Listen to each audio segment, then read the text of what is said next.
പിതാവിനും പുത്രനും പരിശുദ്ധാത്മാവിനും സ്തുതി. ഈശോ മിശിഹായ്ക്ക് സ്തുതിയായിരിക്കട്ടെ. യേശുവിൽ ഏറ്റവും സ്നേഹം നിറഞ്ഞ സഹോദരി സഹോദരന്മാരെ, നമ്മൾ ഇന്ന് ചിന്തിക്കുന്ന വചന വിഷയം ദാമ്പത്യ ഐക്യത്തെക്കുറിച്ചാണ്. ഒരു നിമിഷം നമുക്ക് വിശുദ്ധ ഗ്രന്ഥത്തിൽ ഇതിനെക്കുറിച്ച് പറയുന്നത് നമുക്കൊന്ന് കേൾക്കാം. മലാക്കിയുടെ പുസ്തകം 2-ാം അധ്യായം അതിൻ്റെ 15-ാം തിരുവചനം. ഏക ശരീരവും ഏകാത്മാവുമായിട്ടല്ലേ ദൈവം നിങ്ങളെ സൃഷ്ടിച്ചത്? ദൈവഭക്തരായ സന്തതികളെയല്ലാതെ എന്താണ് ദൈവം ആഗ്രഹിക്കുന്നത്?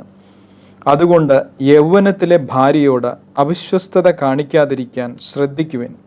ഇസ്രായേലിൻ്റെ ദൈവമായ കർത്താവ് അരുളി ചെയ്യുന്നു, വിവാഹമോചനത്തെ ഞാൻ വെറുക്കുന്നു.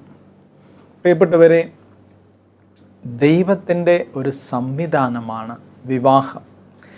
നമുക്ക് ഇത് വ്യക്തമായിട്ട് സുവിശേഷത്തിലൂടെ ദൈവം പറഞ്ഞു തരുന്നുണ്ട്. ദൈവം സ്ഥാപിച്ച സംവിധാനമാണ് വിവാഹം. ഇവിടെ ഏറ്റവും പ്രധാനമായിട്ടുള്ളത് ദാമ്പത്യ ഐക്യമാണ്. പ്രിയപ്പെട്ടവരെ, പരിശുദ്ധ പിതാവ് തൻ്റെ അപ്പസ്തോലിക എക്സ്റ്റോർഷനിൽ എഴുതിയിരിക്കുന്ന സ്നേഹത്തിൻ്റെ ആനന്ദം എന്ന് പറയുന്ന സിനഡനതര അപ്പോസ്തോലിക ആഹ്വാനത്തിൽ ഫ്രാൻസിസ് മാർപ്പാപ്പ ഈ ഐക്യത്തെക്കുറിച്ച് വളരെ മനോഹരമായിട്ട് പ്രതിപാദിക്കുന്നുണ്ട്. പ്രകാരമാണ് ഉൽപ്പത്തി പുസ്തകത്തിലെ ഭാഗം ഉദ്ധരിച്ചുകൊണ്ട് യേശു അരുളി ചെയ്യുന്നു, പുരുഷൻ മാതാവിനെയും പിതാവിനെയും വിട്ട് ഭാര്യയോട് ചേർന്നിരിക്കും, അവർ ഇരുവരും ഏക ശരീരമായിത്തീരും. ഹീബ്രു മൂലത്തിൽ ചേർന്നിരിക്കും അഥവാ പറ്റിച്ചേർന്നിരിക്കും എന്ന വാക്ക് തന്നെ ദൈവവുമായുള്ള നമ്മുടെ ഐക്യത്തെ വിവരിക്കാൻ ആ വാക്ക് ഉപയോഗിക്കത്തക്ക വിധം വ്യാപ്തിയുള്ള അഗാധമായൊരു പൊരുത്തത്തെ, ശാരീരികവും ആന്തരികമായൊരു സാമീപ്യത്തെ സൂചിപ്പിക്കുന്നു. എൻ്റെ ആത്മാവ് അങ്ങയോട് ഒട്ടിച്ചേർന്നിരിക്കുന്നു, സങ്കീർത്തനം 63:8. അങ്ങനെ വൈവാഹിക ഐക്യത്തിൻ്റെ ലൈംഗികവും ശാരീരികവുമായ മാനം മാത്രമല്ല, സ്നേഹത്തിലുള്ള സ്വതന്ത്രമായ ആത്മദാനവും അത് സൂചിപ്പിക്കുന്നു. ഈ ഐക്യത്തിൻ്റെ ഫലം രണ്ടുപേരും ശാരീരികമായും അവരുടെ ഹൃദയങ്ങളുടെയും ജീവിതങ്ങളുടെയും ഐക്യത്തിലും ഏകമാംസമായി തീരുന്നതും തൽഫലമായി ജനിക്കുന്ന കുട്ടി ജനിതകമായി മാത്രമല്ല ആത്മീയമായും മാതാപിതാക്കൾ ഇരുവരുടെയും മാംസത്തിൽ പങ്കുചേരുന്നതുമാണ്. പ്രിയപ്പെട്ടവരെ, ഐക്യത്തെക്കുറിച്ച് പരിശുദ്ധ പിതാവ് നമ്മളെ ഉദ്ബോധിപ്പിക്കുന്ന ഭാഗമാണ് വായിച്ചത്. ഈ പുസ്തകത്തിൽ മാർപ്പാപ്പ തുടർന്ന് പറയുന്നൊരു കാര്യമുണ്ട്. ഏറ്റവും വലിയ സ്നേഹബന്ധം, ദൈവവുമായിട്ടുള്ള സ്നേഹബന്ധം കഴിഞ്ഞാൽ പിന്നീടുള്ള ഏറ്റവും വലിയ സ്നേഹബന്ധം ഭാര്യ ഭർത്താക്കന്മാർ തമ്മിലുള്ള സ്നേഹബന്ധമാണ്. ഈ സ്നേഹബന്ധത്തിൽ ദൈവം ഒരു പുരുഷനും ഒരു സ്ത്രീയും വിവാഹമെന്ന കുദാശ പരികർമ്മം ചെയ്യുമ്പോൾ ദൈവം അവരിൽ പ്രതിബിംബിക്കുന്നത് പോലെയാകുന്നു എന്ന് മാർപ്പാപ്പ പറഞ്ഞു വയ്ക്കുകയാണ്. അവിടുന്ന് അവരിൽ തൻ്റെ സ്വന്തം സവിശേഷതകളും അവിടുത്തെ സ്നേഹത്തിൻ്റെ മായാത്ത മുദ്രയും പതിപ്പിക്കുന്നു. ദൈവത്തിന് നമ്മോടുള്ള സ്നേഹത്തിൻ്റെ പ്രതിരൂപമാണ് വിവാഹം. നിശ്ചയമായും ദൈവം കൂട്ടായ്മയാണ്. പിതാവ്, പുത്രൻ, പരിശുദ്ധാത്മാവ് എന്നീ 3 വ്യക്തികൾ പരിപൂർണ ഐക്യത്തിൽ നിത്യം ജീവിക്കുന്നു. കൃത്യമായിട്ട് ഇതാണ് വിവാഹത്തിൻ്റെ രഹസ്യം. 2 ജീവിത പങ്കാളികളെ ദൈവം ഏക അസ്തിത്വമാക്കുന്നു. പ്രിയപ്പെട്ടവരെ, മാർപ്പാപ്പ പറയുന്ന ഈ കാര്യത്തോട് ചേർത്ത് വെച്ചുകൊണ്ട് ദാമ്പത്യ ഐക്യത്തെക്കുറിച്ച് ദൈവവചനത്തിലൂടെ നമുക്കൊന്ന് ചിന്തിക്കാം. പ്രിയപ്പെട്ടവരെ, പ്രഭാഷകന്റെ പുസ്തകത്തിൽ 25:1 ഇങ്ങനെ രേഖപ്പെടുത്തിയിരിക്കുന്നു, ദൈവവും മനുഷ്യരും 3 കാര്യങ്ങളിൽ ആനന്ദം കൊള്ളുകയാണ്. അപ്പോൾ കർത്താവിൻ്റെയും മനുഷ്യരുടെയും ദൃഷ്ടിയിൽ മനോഹരമാണ്. ആ 3 കാര്യങ്ങൾ ഇവയാണ്: സഹോദരന്മാർ തമ്മിലുള്ള യോജിപ്പ്, അയൽക്കാർ തമ്മിലുള്ള സൗഹൃദം, ഭാര്യ ഭർത്താക്കന്മാർക്ക് പരസ്പരമുള്ള ലയം. ഇതിൽ ദൈവത്തിൻ്റെ ഹൃദയം ആനന്ദം കൊള്ളുകയാണ്.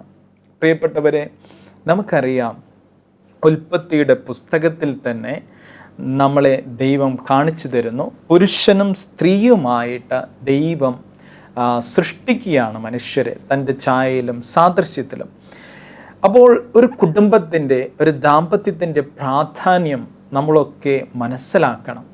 നമുക്കറിയാം, സാത്താൻ ഏറ്റവും ആദ്യം അറ്റാക്ക് ചെയ്യുന്നത് ഒരു കുടുംബത്തെയാണ്. ഏറ്റവും ആദ്യം കുടുംബത്തിൻ്റെ ഐക്യത്തെയാണ് അവൻ തകർക്കാനായിട്ട് ശ്രമിക്കുന്നത്. അവിടെ നമ്മൾ കാണുന്നുണ്ട്, നമ്മുടെ ആദ്യ മാതാപിതാക്കളിൽ നിന്ന് നമ്മൾ കേൾക്കുന്നുണ്ട്, ആദം പറയുകയാണ്, നീ എനിക്ക് കൂട്ടിന് തന്ന സ്ത്രീ ആ മരത്തിൻ്റെ പഴം എനിക്ക് തന്നു. അപ്പോൾ ഈ ഐക്യത്തിൽ വിഘാതമുണ്ടാക്കുമ്പോൾ അവിടെ ഒരു ക്രമക്കേട് കടന്നു വരികയാണ്. നമ്മളോട് ദൈവം കാണിച്ചു തരുന്ന ഒരു മാതൃക ഇതാണ്. ഈ ക്രമരാഹിത്യത്തെ പിന്നീട് ദൈവം അവതരിച്ച്, ഭൂമിയിൽ അവതരിച്ച്, പരിശുദ്ധ അമ്മയുടെയും ഔസേപ്പിതാവിൻ്റെയും വളർത്തുപുത്രനായിട്ട് ഈ ഭൂമിയിലേക്ക് കടന്നു വന്ന് തിരുക്കുടുംബത്തെ നമ്മൾക്ക് പരിചയപ്പെടുത്തുകയാണ്. പ്രിയപ്പെട്ടവരെ, ഈ തിരുക്കുടുംബത്തിൽ നിന്ന് നമ്മൾ കാണുന്നത് യേശുക്രിസ്തുവിനെയാണ്. അതുപോലെ ഈ ദാമ്പത്യ ഐക്യത്തിൽ നിന്ന് നമ്മളിലൂടെ ഉണ്ടാകേണ്ടത് യേശുവാണ്, അല്ലെങ്കിൽ വിശുദ്ധരായ മക്കളാണ്.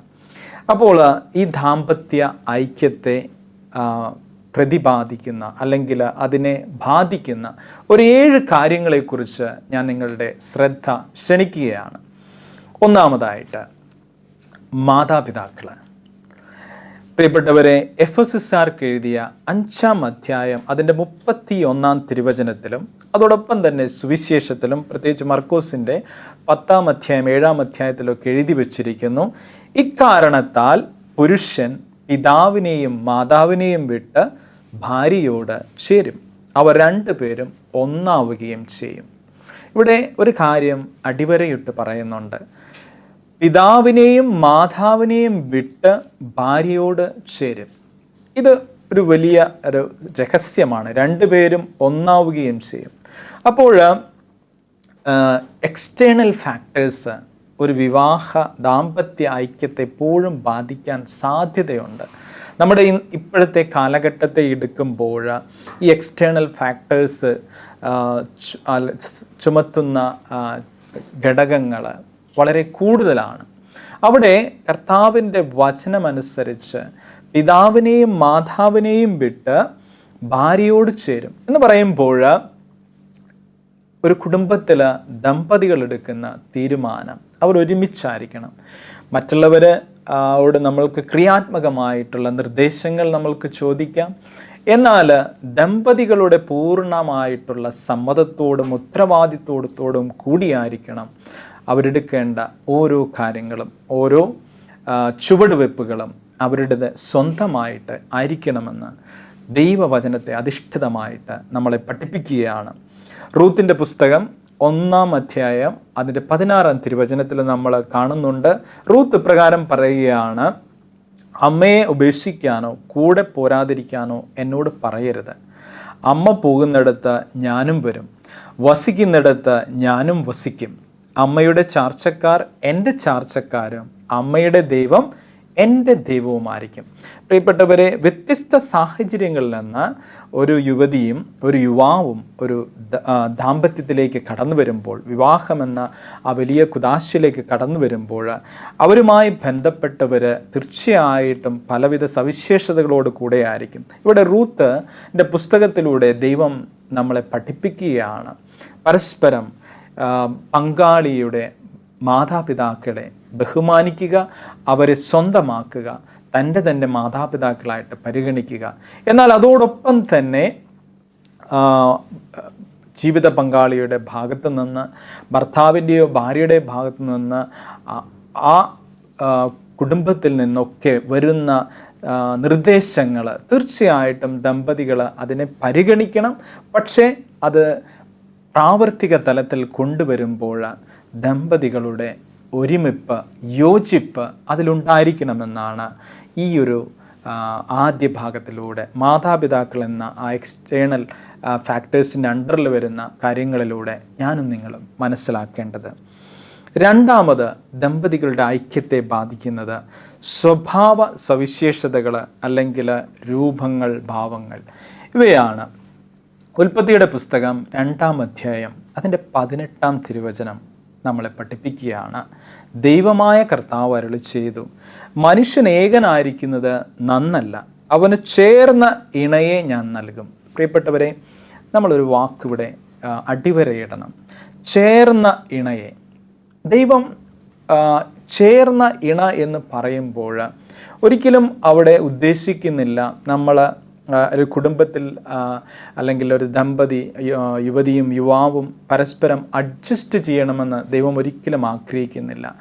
ദൈവം എഴുതി വച്ചിരിക്കുകയാണ്, നിനക്ക് ചേർന്ന ഇണ എന്നാണ് എഴുതി വച്ചിരിക്കുന്നത്. അതിൻ്റെ അർത്ഥം പരസ്പര പൂരകങ്ങളാണ്, ദ പെർഫെക്റ്റ് മാച്ചിങ്. അങ്ങനെയുള്ളൊരു പാർട്ട്ണറെയാണ് ദൈവം നിന്റെ കൂടെ ആക്കിയിരിക്കുന്നത്. അതിലൊരു കുറവുമില്ല. കാരണം ദൈവത്തിൻ്റെ തെരഞ്ഞെടുപ്പാണ്. വിവാഹമെന്ന കുദാശ പരികർമ്മം ചെയ്യുമ്പോൾ അവിടെ സംഭവിക്കുന്നത് ഏറ്റവും മനോഹരമായിട്ട് യുവതിയുടെ അല്ലെങ്കിൽ യുവാവിൻ്റെ ജീവിതത്തിലേക്ക് ദൈവം ചേർത്ത് വെച്ച ഈ സമ്മാനം ഏറ്റവും നല്ല രീതിയിൽ യോജിക്കപ്പെടുകയാണ്. പ്രിയപ്പെട്ടവരെ, ഇങ്ങനെ ചിന്തിക്കുക. നമുക്ക് ഏറ്റവും പ്രധാനപ്പെട്ട ഒരു വ്യക്തി, ഈ ഭൂമിയിൽ ഏറ്റവും പ്രധാനപ്പെട്ട വ്യക്തി, ഒരു ഉദാഹരണത്തിന് ഇന്ത്യൻ പ്രസിഡന്റ് എന്ന് വിചാരിക്കുക. ഇന്ത്യൻ പ്രസിഡന്റ് നിങ്ങൾക്ക് ഒരു ട്രോഫി തന്നു. പ്രിയപ്പെട്ടവരെ, ആ ട്രോഫി നിങ്ങൾ ഏറ്റവും അമൂല്യമായിട്ട് കരുതി അതിനെ ഒരു ഷോക്കേസിൽ വയ്ക്കും. കുറച്ച് വർഷങ്ങൾക്ക് ശേഷം അല്ലെങ്കിൽ കുറച്ച് നാളുകൾക്ക് ശേഷം ആ ട്രോഫിയുടെ ഒരു ചെറിയൊരു പോറൽ വന്നാൽ, ഒരു പെയിൻറ്റ് പോയാൽ നിങ്ങൾ അതെടുത്ത് ഒരിക്കലും കളയില്ല. എന്ന് പറഞ്ഞാൽ അതിനൊരു മൂല്യമുണ്ട്. ആ മൂല്യം എപ്പോഴും ഒന്ന് തന്നെയായിരിക്കും. പ്രിയപ്പെട്ടവരെ, നിങ്ങളുടെ ജീവിതത്തിൽ ദൈവം ചേർത്ത് വച്ചിരിക്കുന്ന ചേർന്ന ഇണയാണ്. അവരുടെ മൂല്യം ഒരിക്കലും കുറയുന്നില്ല. കാലം കഴിഞ്ഞാലും കാലങ്ങൾ മാറിയാലും മൂല്യം കുറയുന്നില്ല. ഇത് നമ്മൾ എപ്പോഴും മനസ്സിലാക്കിയിരിക്കണം. ദൈവം ചേർത്ത് വെച്ച ഇണയുടെ മൂല്യം ഒരു നാളും കുറയുന്നില്ല. കാരണം ദൈവമാണ് എനിക്ക് എൻ്റെ ജീവിതത്തിൽ അത് ചേർത്ത് വെച്ചിരിക്കുന്നത്. ഒരു പക്ഷേ വ്യത്യസ്തങ്ങളായിട്ടുള്ള സ്വഭാവ രീതികൾ ദമ്പതികളിൽ ഉണ്ടാകാം. പ്രിയപ്പെട്ടവർ, രണ്ടുപേരും വർക്ക് ചെയ്യുന്ന ഒരു സാഹചര്യത്തിലാണ് ഞാനും നിങ്ങളൊക്കെ ആയിരിക്കുന്നത്. പ്രത്യേകിച്ച് ദമ്പതികൾ രണ്ടുപേരും വർക്ക് ചെയ്യുന്ന സാഹചര്യത്തിൽ രണ്ടുപേരും അവരവരുടെ വർക്ക് കഴിഞ്ഞ് കുടുംബത്തിലേക്ക് കടന്നു വരുമ്പോൾ ഒരു വ്യക്തി ഒരുപക്ഷെ മൊബൈലിലേക്ക് വീണ്ടും കടന്നുപോയി ചെലവഴിക്കുന്നുണ്ടെങ്കിൽ, അല്ലെങ്കിൽ മറ്റൊരു വ്യക്തി ന്യൂസ് പേപ്പറിലേക്ക് പോയി അതിലേക്ക് കടന്നു വയ്ക്കുന്നുണ്ടെങ്കിൽ, അങ്ങനെ വ്യത്യസ്തമായിട്ടുള്ള സ്വഭാവ രീതികൾ നമുക്കൊരു പക്ഷേ കുടുംബത്തിൽ കാണാനായിട്ട് സാധിക്കും. ഇവിടെ മനസ്സിലാക്കേണ്ട ഒരു കാര്യമെന്ന് പറയുന്നത്, ഇതൊരു അഡ്ജസ്റ്റ്മെൻ്റ് അല്ല. വിവാഹം എന്ന് പറയുന്നത് ഒരു ആക്സെപ്റ്റൻസ് ആണ്.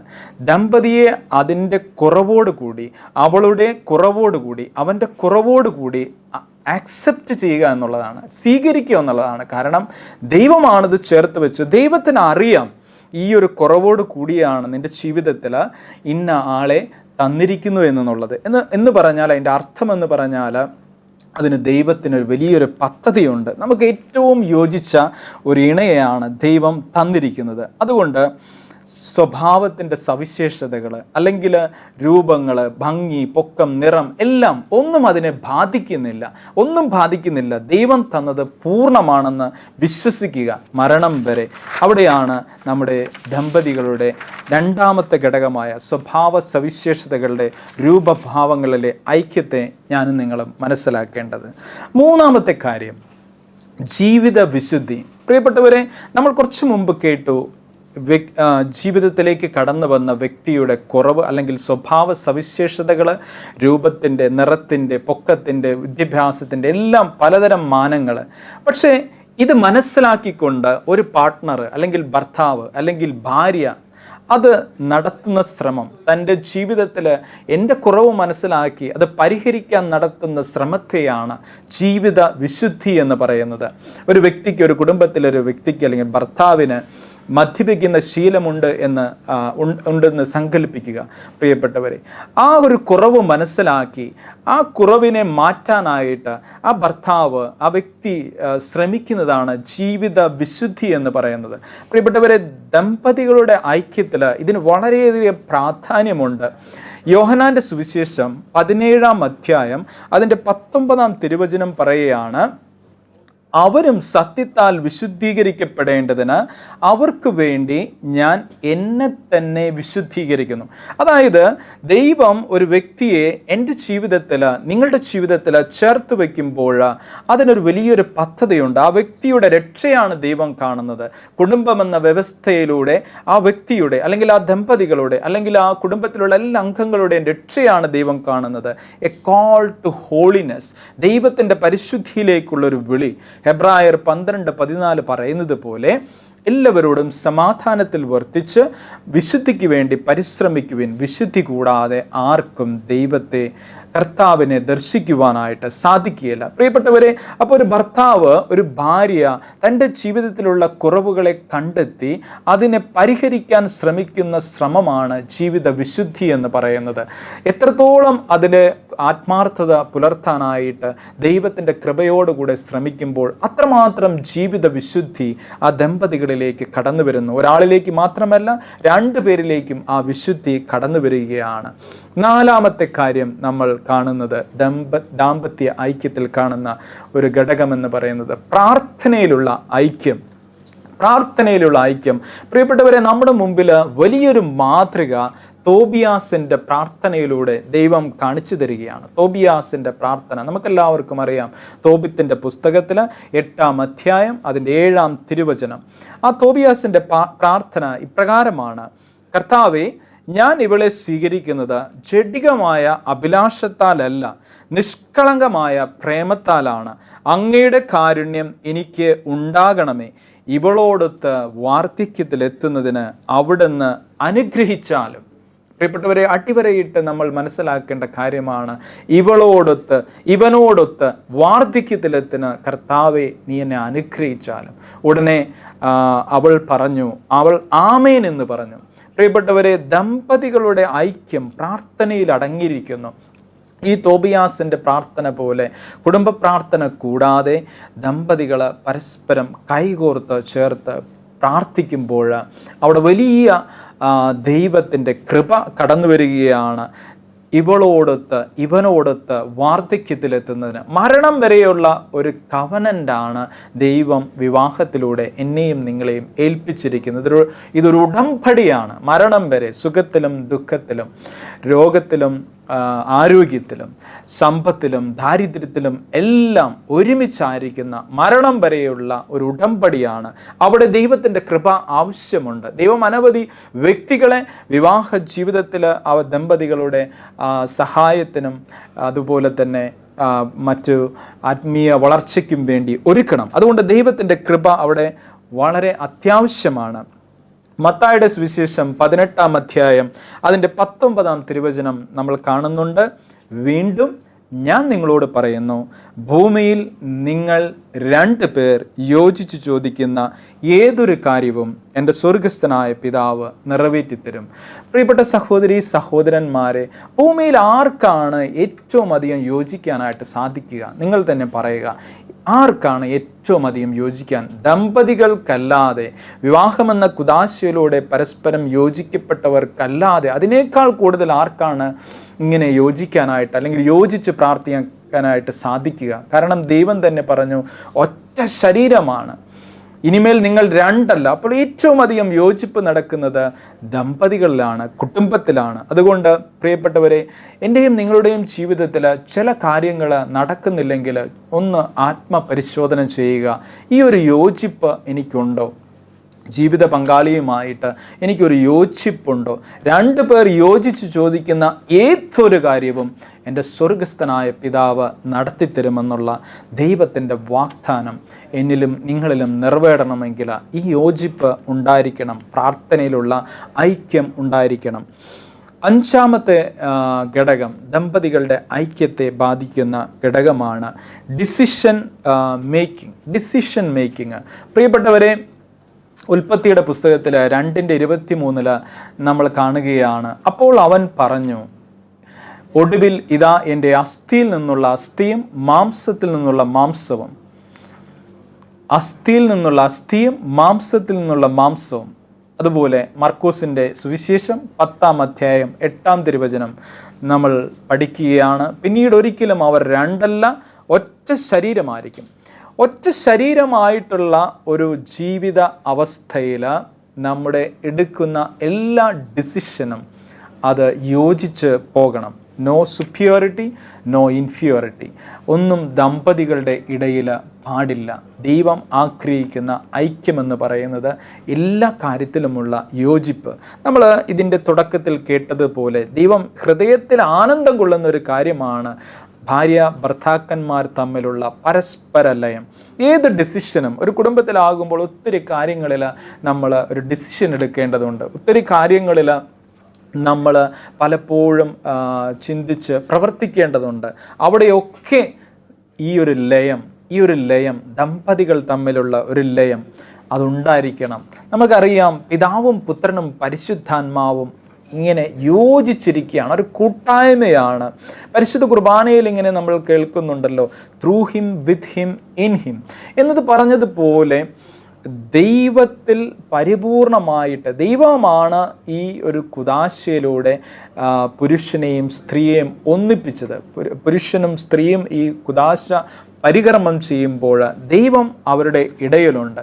അപ്പോൾ എല്ലാ ഡിസിഷനിലും കർത്താവിനെ കൂട്ടുപിടിച്ച്, നിൻ്റെ എല്ലാ പ്രവൃത്തികളും ദൈവവിചാരത്തോടെ ആകട്ടെ കൂട്ടുപിടിച്ച് പരസ്പരം പങ്കുവെച്ച് അതിൽ ഒരു തീരുമാനമെടുക്കുമ്പോൾ അവിടെ തീർച്ചയായിട്ടും കൃപയൊഴുകും, അനുഗ്രഹമൊഴുകും. 6ാമത്തെ കാര്യം, ദാമ്പത്തിക ഐക്യത്തിൽ 6ാമത്തെ കാര്യം നമ്മൾ ചിന്തിക്കുന്നത് സാമ്പത്തിക ഐക്യമാണ്. എന്താണ് ഈ സാമ്പത്തിക ഐക്യം? എഫെസോസ് 5:28 നമ്മൾ കാണുകയാണ്, അതുപോലെ തന്നെ ഭർത്താക്കന്മാർ ഭാര്യമാരെ സ്വന്തം ശരീരത്തെ എന്ന പോലെ സ്നേഹിക്കണം. ഭാര്യയെ സ്നേഹിക്കുന്നവൻ തന്നെ തന്നെയാണ് സ്നേഹിക്കുന്നത്. ഭാര്യയെ സ്നേഹിക്കുന്നവൻ തന്നെ തന്നെയാണ് സ്നേഹിക്കുന്നത്. ഭർത്താവിനെ സ്നേഹിക്കുന്നവൻ തന്നെ തന്നെയാണ് സ്നേഹിക്കുന്നത്. വീണ്ടും 5:29 എഫെസോസ്, ആരും ഒരിക്കലും സ്വന്തം ശരീരത്തെ വെറുക്കുന്നില്ലല്ലോ, ക്രിസ്തു സഭയെ എന്ന പോലെ അവൻ അതിനെ പരിപോഷിപ്പിക്കുകയും പരിപാലിക്കുകയും ചെയ്യുന്നു. പ്രിയപ്പെട്ടവരെ, സാമ്പത്തിക ഐക്യമെന്ന് പറയുമ്പോൾ ദമ്പതികൾ തമ്മിൽ ഒരു ട്രാൻസ്പെറൻസി അത്യന്താപേക്ഷിതമാണ്. ദമ്പതികൾ തമ്മിൽ ഒരു സുതാര്യത എല്ലാ കാര്യങ്ങളിലും. പ്രിയപ്പെട്ടവരെ, നിങ്ങളുടെ സാമ്പത്തികമായ കാര്യങ്ങളിലൊരു തകർച്ചയുണ്ടെങ്കിൽ ഒന്ന് ആത്മപരിശോധന ചെയ്യുക. എൻ്റെ പാർട്ട്ണറുമായിട്ട്, ജീവിത പങ്കാളിയുമായിട്ട് ഞാൻ എല്ലാ കാര്യങ്ങളും പങ്കുവെക്കാറുണ്ടോ? എല്ലാ കാര്യങ്ങളിലും അവളോട് പറഞ്ഞിട്ടാണോ അവനോട് പറഞ്ഞിട്ടാണോ എൻ്റെ കണക്ക് പുസ്തകം അല്ലെങ്കിൽ എൻ്റെ അക്കൗണ്ട് അതിലൊരു സുതാര്യത എൻ്റെ ജീവിത പങ്കാളിയുമായിട്ടുണ്ടോ? പ്രിയപ്പെട്ടവർ, ഇത് വലിയൊരു തലമാണ്. ഭാര്യ ഭർത്താക്കന്മാർ പരസ്പരം മനസ്സിലാക്കിയിരിക്കണം. അവരുടെ ഇടയിൽ ഈ ഒരു ട്രാൻസ്പെറൻസി, സുതാര്യത എൻ്റെ എന്നല്ല നമ്മുടെ എന്നാണ് കർത്താവ് ഈ വിവാഹമെന്ന കുദാശയിലൂടെ ദമ്പതികളെ യോജിപ്പിക്കുമ്പോൾ പറയുന്ന കാര്യം. അതുകൊണ്ട് ഈ ഒരു സുതാര്യത സാമ്പത്തിക ഐക്യം അല്ലെങ്കിൽ സാമ്പത്തിക സുസ്ഥിതിക്ക് അത്യാവശ്യമാണ്. നിങ്ങളുടെ ജീവിതത്തിൽ സാമ്പത്തികമായിട്ടൊരു തളർച്ചയുണ്ടെങ്കിൽ ഈ ഒരു മേഖലയെ നിങ്ങൾ പരിശോധിച്ച് നോക്കേണ്ടതാണ്. പ്രിയപ്പെട്ടവരെ, 7ാമത്തെ ഘടകം നമ്മൾ ചിന്തിക്കുന്നത് മക്കളാണ്.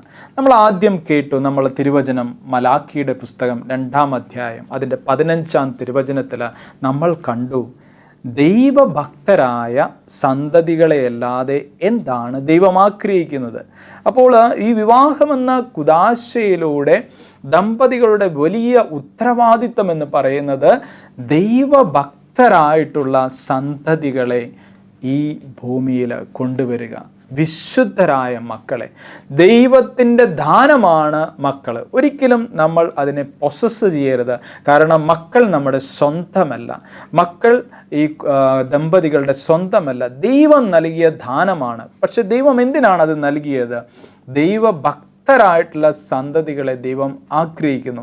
പ്രിയപ്പെട്ടവരെ, അതിന് അനുസൃതമായിട്ട് ദമ്പതികളുടെ ഐക്യം കുടുംബത്തിലുണ്ടാകണം. എപ്പോഴും മക്കളുടെ മുമ്പിൽ ഒരു റോൾ മോഡലാകാനായിട്ട് ദൈവം എന്നെയും നിങ്ങളെയും വിളിക്കുന്നു. മക്കളുടെ മുമ്പിൽ നമ്മളൊരു മാതൃകയാണ്. എന്താണ് കാരണം? കാണപ്പെട്ട ദൈവമാണ്. ദൈവത്തിൻ്റെ പ്രവൃത്തികൾ, ദൈവത്തിൻ്റെ പദ്ധതികൾ അടുത്ത തലമുറയ്ക്ക് കൊടുക്കണമെങ്കിൽ മക്കളുടെ മുമ്പിൽ ഞാനൊരു മാതൃകയായിട്ട് മാറണം. പ്രിയപ്പെട്ടവരെ, ഇതാണ് ദൈവം ആഗ്രഹിക്കുന്നത്. വിശുദ്ധമായ ഒരു ജനതയെ സൃഷ്ടിക്കാനായിട്ട് ദൈവം എന്നെ ദാമ്പത്യത്തിലേക്ക് വിളിച്ചിരിക്കുന്നു. അതുകൊണ്ട് നമ്മുടെ എല്ലാ കാര്യങ്ങളും, ദമ്പതികളുടെ എല്ലാ കാര്യങ്ങളും ഐക്യമുണ്ടാകണം.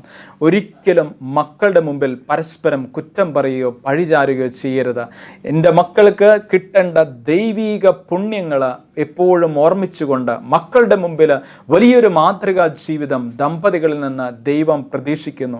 അങ്ങനെ വരുമ്പോൾ ദൈവത്തിൻ്റെ വലിയ പദ്ധതി ഈ ലോകം മുഴുവൻ വിശുദ്ധീകരിക്കാനായിട്ട്, പ്രിയപ്പെട്ടവരെ, അതുകൊണ്ടാണെന്ന് ഞാനും നിങ്ങൾ മനസ്സിലാക്കണം. ദൈവത്തിൻ്റെ ബൃഹത്തായ പദ്ധതിയെ തകർക്കാനായിട്ട് ഇന്ന് തിന്മയുടെ ശക്തികൾ ഏറ്റവും അധികം ആക്രമിക്കുന്നത് കുടുംബത്തെയാണെന്ന് ഞാനും നിങ്ങളും തിരിച്ചറിയണം.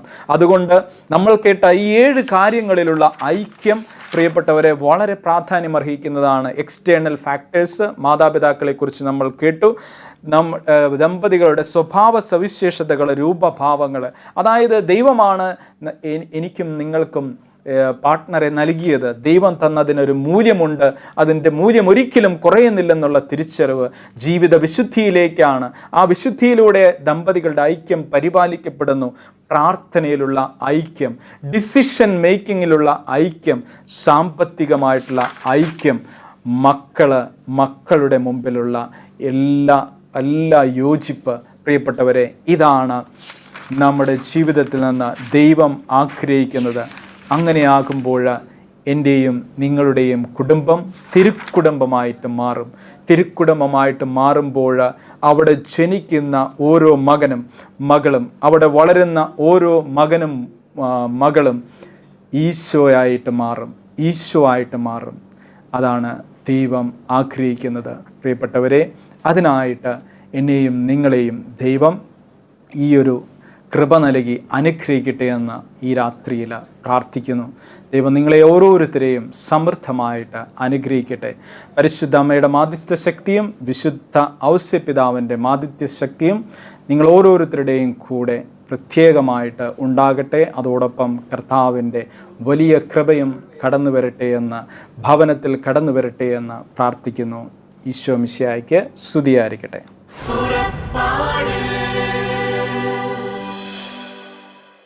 ഈ പ്രോഗ്രാമിനെ കുറിച്ചുള്ള നിങ്ങളുടെ വിലയേറിയ അഭിപ്രായങ്ങളും നിർദ്ദേശങ്ങളും ഇമെയിലിലൂടെ ഞങ്ങളെ അറിയിക്കുക. purappadu.uae@gmail.com.